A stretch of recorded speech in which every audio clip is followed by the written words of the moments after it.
Let's take a look at this quick problem which asks us to estimate average inventory. Okay, if a company had sales of $5 million in 2007, a gross profit percentage of 40%, and days in inventory of 128, could you estimate its average inventory and show your calculations?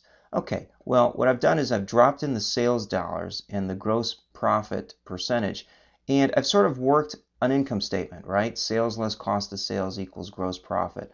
So let's just work this backwards and see if we can use the formulas that we know to determine inventory turnover and see if we can calculate this one.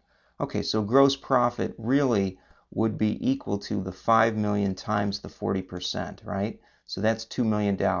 Well, if we know gross profit is $2 million, then cost of sales would be sales less the gross profit, or $3 million. All right, once we have that, let's see if we can drop in days in inventory.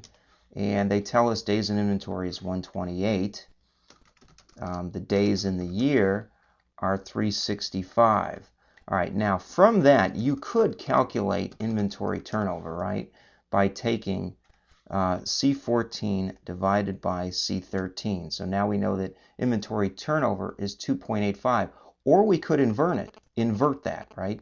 1 divided by 285, and that would give you what I'm calling is the fraction of the year.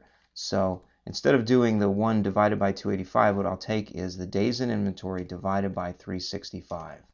Okay, and I get 35.1% is my fraction of days in inventory relative to the year. And once we have that, then we can calculate or estimate the average inventory.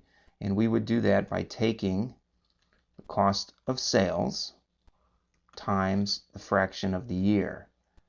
And that would be average inventory. Now, just to make sure that that's correct, we'll do a proof of that.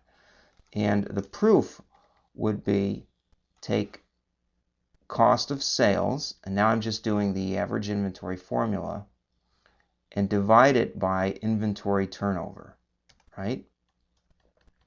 And if we divide it by inventory turnover, we've shown that we've calculated the average inventory as being $1,052,055. So I think that's a pretty good illustration. Thanks, everyone.